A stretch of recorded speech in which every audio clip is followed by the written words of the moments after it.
Good morning dear students. Hindi reader में part 10 उम्मीद, इसके एक्सरसाइज और शब्दार्थ हमने कर लिए। आज हम करेंगे बताइए प्रश्न उत्तर और कुछ वाक्यों में। प्रश्न 1, दादी जी ने रोशनी को कमरे में क्यों भेज दिया? उत्तर, अचानक टीवी पर मेजर बलराज के लापता होने की खबर सुनकर दादी जी ने रोशनी को कमरे में भेज दिया। प्रश्न 2, सेना के कमांडर ने किसे और क्या हुक्म दिया? उत्तर, सेना के कमांडर ने मेजर धन सिंह थापा को 8वीं गोरखा राइफल्स की प्रथम बटालियन के जवानों को लेकर लद्दाख के मोर्चे पर जाने का हुक्म दिया। प्रश्न 3, अंत में मेजर थापा ने क्या ऐलान किया? उत्तर, अंत में मेजर थापा ने यह ऐलान किया कि एक गोली एक सैनिक एक दुश्मन। प्रश्न 4, पदमुक्त होने के बाद मेजर थापा ने क्या किया? उत्तर, पदमुक्त होने के बाद मेजर थापा ने सहारा एयरलाइंस के निदेशक का पदभार संभाला। प्रश्न 5, दादाजी ने मेजर थापा की कहानी ही क्यों सुनाई होगी? उत्तर, दादाजी ने मेजर थापा की कहानी इसलिए सुनाई होगी क्योंकि रोशनी परेशान थी। अब हम करेंगे कुछ वाक्यों में उत्तर लिखिए। प्रश्न 1, दादाजी ने रोशनी को भारतीय सैनिकों के बारे में क्या बताया? उत्तर, दादाजी ने रोशनी को भारतीय सैनिकों के बारे में बताया कि भारतीय सैनिक हमारे देश के आन बान शान होते हैं।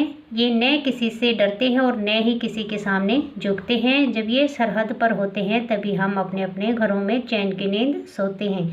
इनके बिना हमारे देश का कोई अस्तित्व नहीं है। भारतीय सैनिक देश की रक्षा के लिए अपनी जान तक निछावर कर देते हैं। प्रश्न 2, मेजर थापा के बारे में अपने शब्दों में लिखिए। उत्तर, मेजर थापा का जन्म 10 अप्रैल 1928 को शिमला में हुआ। वे 21 वर्ष की आयु में फौज में भर्ती हुए। वे बहुत ही मितभाषी और मेहनती अधिकारी थे। व्यर्थ बोलना और खुद को बहादुर जताना उनके स्वभाव में शामिल नहीं था।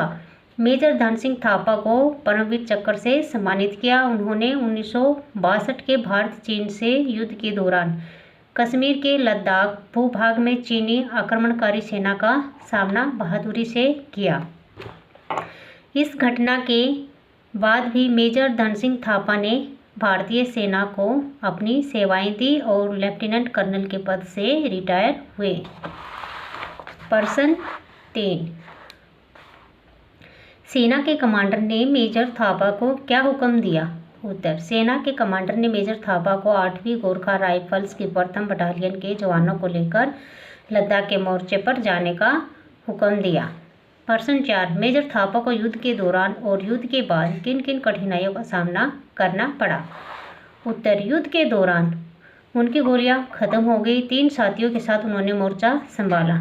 इसके मध्य वे घायल हुए और लड़ते रहे। दुश्मनों के द्वारा उन्हें बंदी बना लिया गया। युद्ध के बाद दुश्मनों ने उन्हें तरह तरह के कष्ट दिए। उनसे उनकी फौज और हथियार के बारे में पूछा गया, लेकिन फौलाद धन सिंह ने अपनी जुबान नहीं खोली और वे जुल्म सहते रहे। इस प्रकार मेजर थापा को युद्ध के दौरान और युद्ध के बाद निम्न कठिनाइयों का सामना करना पड़ा। तो प्यारे बच्चों, आपको ये प्रश्न उत्तर अच्छे से लर्न करने हैं। Thank you.